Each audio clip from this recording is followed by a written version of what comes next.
നമസ്കാരം. പതിവിൽ നിന്ന് വ്യത്യസ്തമായി ഈ തെരഞ്ഞെടുപ്പിൽ CPIM നേരിടുന്ന ഏറ്റവും വലിയ വെല്ലുവിളി അവരുടെ സ്വന്തം തട്ടകത്തിൽ നേരിടുന്ന പ്രതിസന്ധിയാണ്. എന്തെല്ലാം പ്രതിഷേധങ്ങളും പ്രതിരോധങ്ങളും ഉണ്ടെങ്കിലും ആരും തുറന്നൊന്നും പറയില്ല, അച്ചടക്കത്തോടെ എല്ലാം സ്വീകരിക്കും എന്നതായിരുന്നു CPMൻ്റെ ഇന്ന് വരെയുള്ള രീതി. എന്നാൽ പിണറായിയുടെ കഴിഞ്ഞ 10 വർഷത്തെ ദുർഭരണം കൊണ്ട് പാർട്ടി ഇല്ലാതാകും എന്ന് ഭയന്ന് സാധാരണ അണികൾ മുതൽ നേതാക്കൾ വരെ പാർട്ടിക്കെതിരെ രംഗത്ത് വരുന്നു. നാടുനീള CPMൻ്റെ റിബലുകൾ മത്സര രംഗത്ത് പോലുമുണ്ട്. ഇത്തരം റിബലുകളിൽ മുൻപിൽ നിൽക്കുന്നത് കണ്ണൂരിലെ പാർട്ടി കോട്ടകളിലാണ്. CPMൻ്റെ കോട്ടകളായ പയ്യന്നൂരും തളിപ്പറമ്പും പാർട്ടി വിഭാഗതിയുടെ പേരിൽ ഇക്കുറി നഷ്ടപ്പെട്ടേക്കും എന്ന ആശങ്ക ശക്തമാണ്.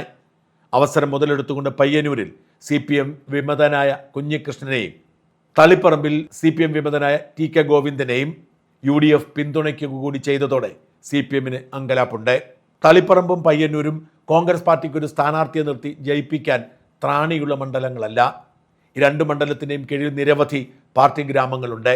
അവിടെയൊക്കെ കോൺഗ്രസ് പാർട്ടിക്ക് വോട്ട് ചെയ്യാൻ ആഗ്രഹമുള്ളവർക്ക് പോലും അത് ചെയ്യാൻ കഴിയില്ല. കാരണം ബൂത്തിലിരിക്കാൻ പോലും ആളെ സമ്മതിക്കില്ല.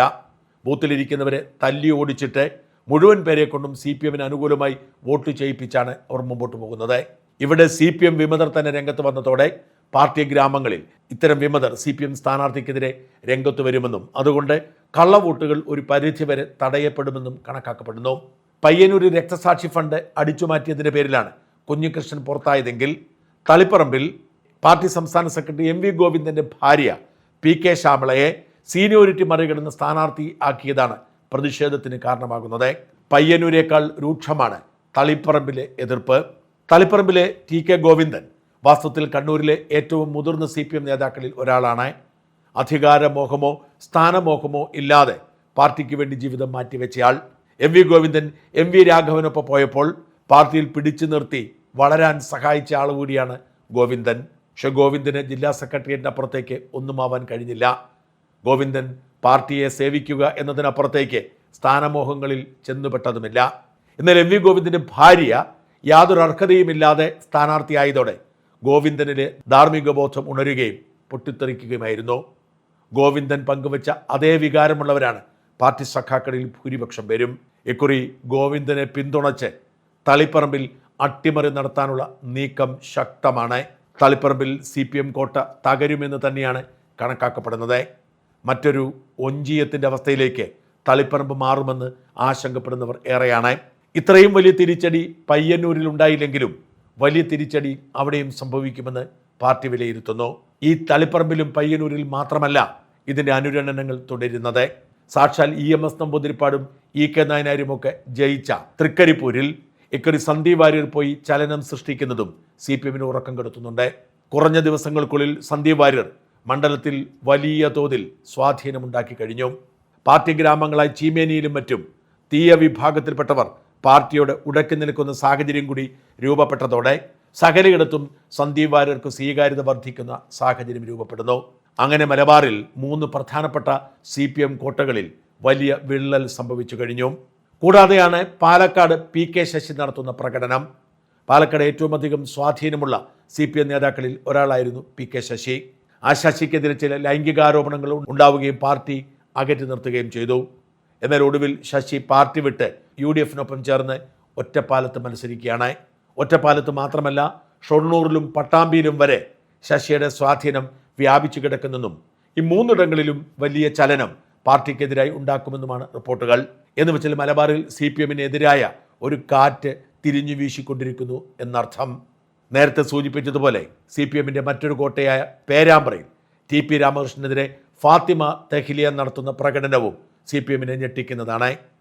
അതിനിടയിലാണ് താരതമ്യേന കുഴപ്പങ്ങളൊന്നുമില്ലാത്ത കൂത്തുപറമ്പിൽ CPIM പുതിയ വെല്ലുവിളി നേരിടുന്നു എന്ന റിപ്പോർട്ട് പുറത്തു വരുന്നത്. പിണറായി വിജയൻ 1970 ആദ്യം മത്സരിച്ചത് കൂത്തുപറമ്പിലായിരുന്നു.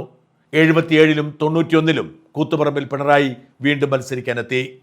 MV രാഘവനും KK ശൈലജയും P ജയരാജനുമൊക്കെ മത്സരിച്ച് അനായാസം ജയിച്ച മണ്ഡലമാണ് കൂത്തുപറമ്പ്. എന്നാൽ കൂത്തുപറമ്പിന് ഒരു സോഷ്യലിസ്റ്റ് പാരമ്പര്യമുണ്ട്. സാക്ഷാൽ PR കുറുപ്പായിരുന്നു 1957 ആദ്യമായി അവിടെ MLA ആയത്.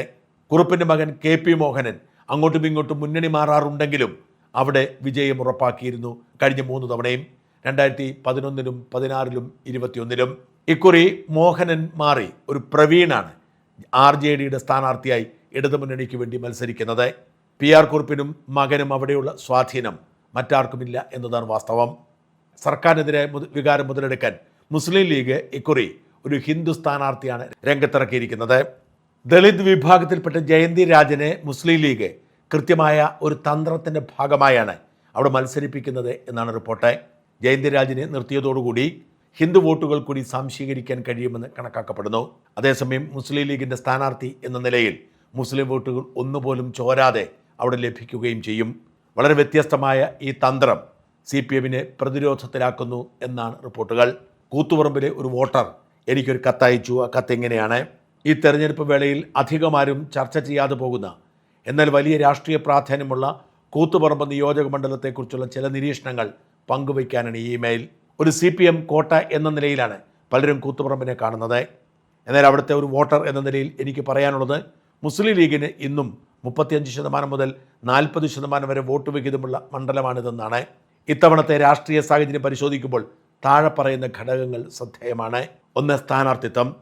60-65% ഹിന്ദു ഭൂരിപക്ഷമുള്ള ഈ മണ്ഡലത്തിൽ ഇത്തവണ മുസ്ലിം ലീഗിന് സ്ഥാനാർത്ഥിയെ നിശ്ചയിച്ചിരിക്കുന്നത് ദളിത് വിഭാഗത്തിലുള്ള ജയന്തി രാജനെയാണ്.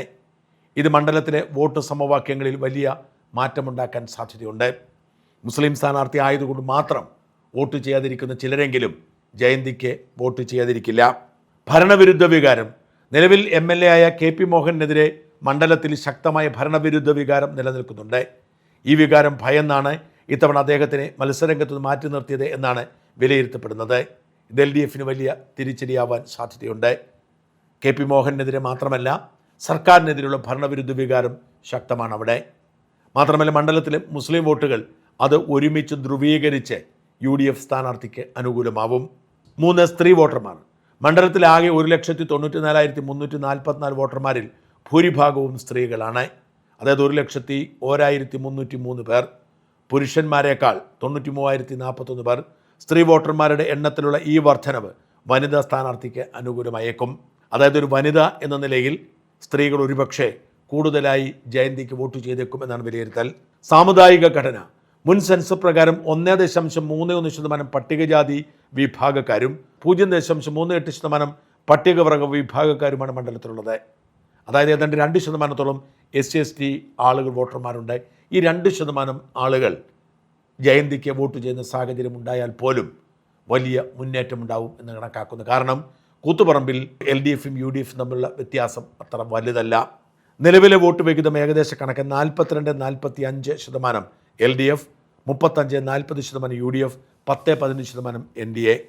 കൂത്തുപറമ്പ് നഗരസഭയും കരിയാട്, പാനൂർ, പാട്യം തുടങ്ങിയ 8 പഞ്ചായത്തുകളും ഉൾപ്പെടുന്ന ഈ മണ്ഡലത്തിൽ കുറച്ചുകൂടി ഹിന്ദു വോട്ടുകൾ സമാഹരിക്കാൻ കഴിഞ്ഞാൽ മുസ്ലിം ലീഗിന് അനായാസ വിജയം നേടാൻ സാധിക്കുമെന്നാണ് എൻ്റെ വിലയിരുത്തൽ. ഈ കാര്യങ്ങൾ കൂടി താങ്കളുടെ വിശകലനത്തിൽ ഉൾപ്പെടുത്തുമെന്ന് കരുതുന്നു. അദ്ദേഹം പറഞ്ഞിരിക്കുന്ന കാര്യങ്ങൾ അതേപടി വായിക്കാവുന്നതേ ഉള്ളൂ എന്നതുകൊണ്ടാണ് ഞാനങ്ങനെ വായിച്ച് കളിപ്പിച്ചത്. വാസ്തവത്തിൽ ആരും അധികം ശ്രദ്ധിക്കാതെ പോകുന്നതാണ് CPM ഉറപ്പായും കിട്ടുമെന്ന് കരുതുന്ന ഇത്തരം കോട്ടകളിലെ ഇത്തരം ചലനങ്ങൾ. CPM വിമതർ മത്സരിക്കുന്ന മണ്ഡലങ്ങൾ മാത്രമല്ല, PK ശശി സ്വാധീനിക്കുന്ന 3 മണ്ഡലങ്ങൾ മാത്രമല്ല, തെക്കോട്ട് വരുമ്പോൾ G സുധാകരൻ സ്വാധീനിക്കുന്ന ആലപ്പുഴയിലെ മണ്ഡലങ്ങളുമൊക്കെ CPMന് തലവേദനയാണ്. പിണറായി വിജയൻ എത്ര പുട്ടിയിട്ടാൻ ശ്രമിച്ചാലും ജനവികാരം പിണറായിക്ക് എതിരായതുകൊണ്ട് ഇക്കുറി കോട്ടകളിൽ പോലും അവർ വിയർക്കുന്ന കാഴ്ചയാണ് കാണേണ്ടി വരുന്നത്.